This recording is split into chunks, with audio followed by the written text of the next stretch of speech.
Oke, assalamualaikum warahmatullahi wabarakatuh. Di sini kami dari kelompok aplikasi BRI Mobile.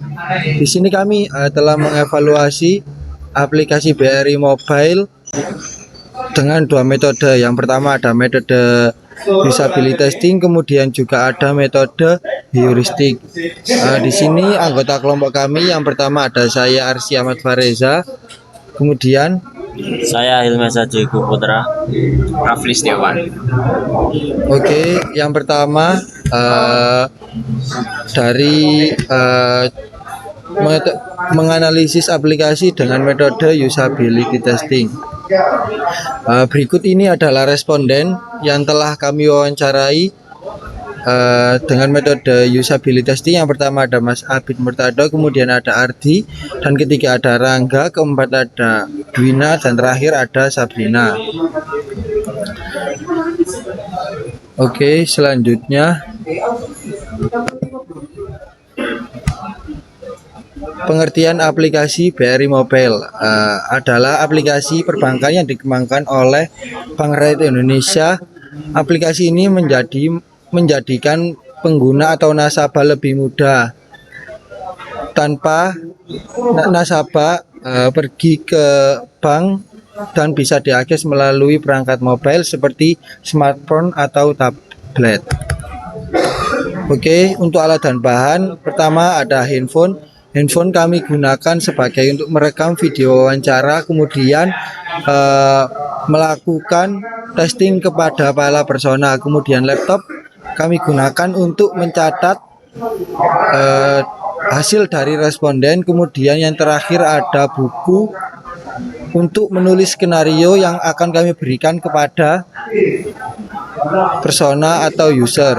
Yang kemudian ada dokumentasi. Yang pertama ini untuk Fatimah Sinta Faradina, kemudian ini ada Mas Abid, kemudian ini di sini ada dokumentasi tiga anak, ada yang pertama ada Ardi, kemudian ada Rangga, dan juga ada Dwina. Kemudian hasil uji usability testing berdasarkan hasil wawancara yang telah kami rekam dalam video. Kami menyimpulkan bahwa pengguna BRI Mobile dapat mengoperasikan dan menggunakan fitur dengan baik dan tidak banyak menemui kebingungan. Kemudian selanjutnya metode heuristik akan dijelaskan oleh teman saya.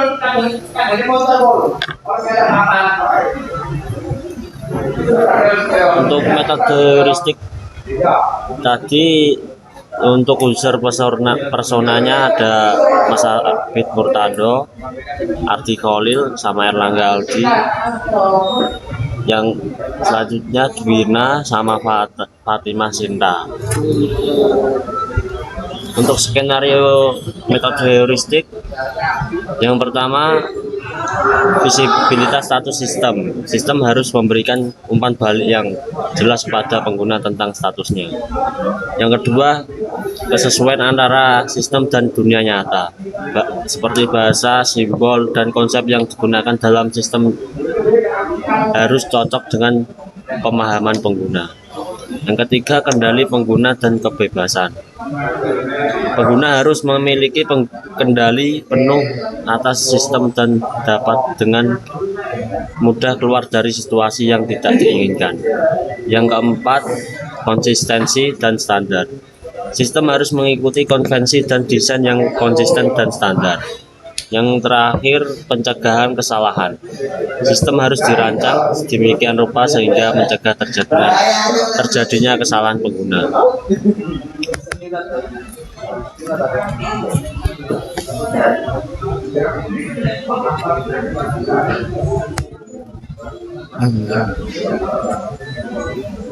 Oke, berikut untuk skenario uji heuristik nomor 6, pengenalan dan pemulihan kesalahan.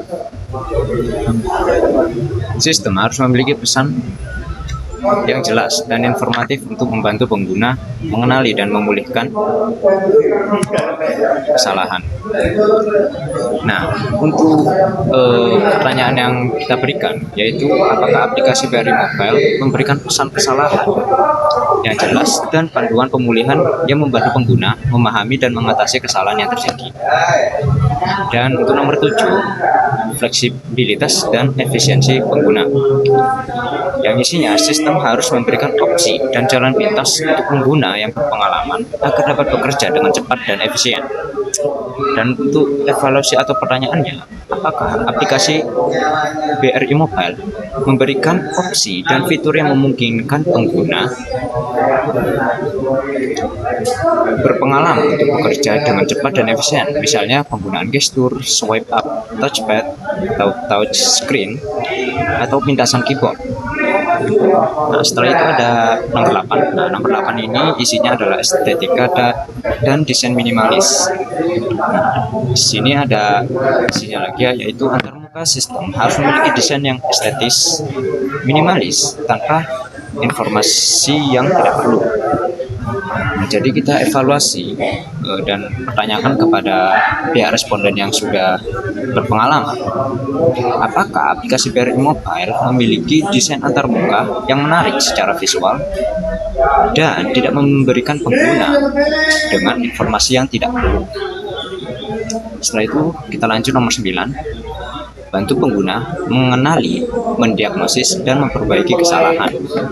Isinya yaitu sistem harus memberikan dukungan yang cukup kepada pengguna untuk mengenali, mendiagnosis, dan memperbaiki kesalahan. Dan untuk hasil evaluasi atau pertanyaannya yaitu, apakah aplikasi BRI Mobile memberikan bantuan yang memadai kepada pengguna dalam mengenali, mendiagnosis, dan memperbaiki kesalahan yang terjadi. Seperti contoh, ketika ada salah PIN, maka akan ada muncul error atau coba lagi. Untuk nomor 10, bantuan dan dokumentasi. Sistem harus menyediakan bantuan yang jelas dan mudah diakses serta dokumentasi yang informatif. Evaluasinya, apakah BRI Mobile menyediakan bantuan yang mudah diakses dan dokumentasi yang jelas untuk membantu atau memandu pengguna dalam menggunakan fitur-fiturnya.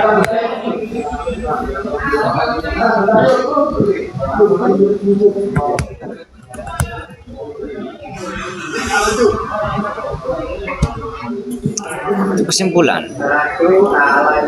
Nah, kesimpulan dari kelima responden tadi, kebanyakan dari responden tidak memberikan masukan atau memberikan masukan yang kritis terhadap BRI Mobile ini.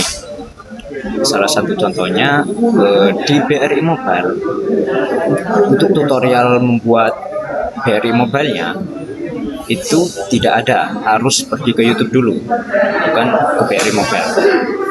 Itu salah satu masukan dari responden kami.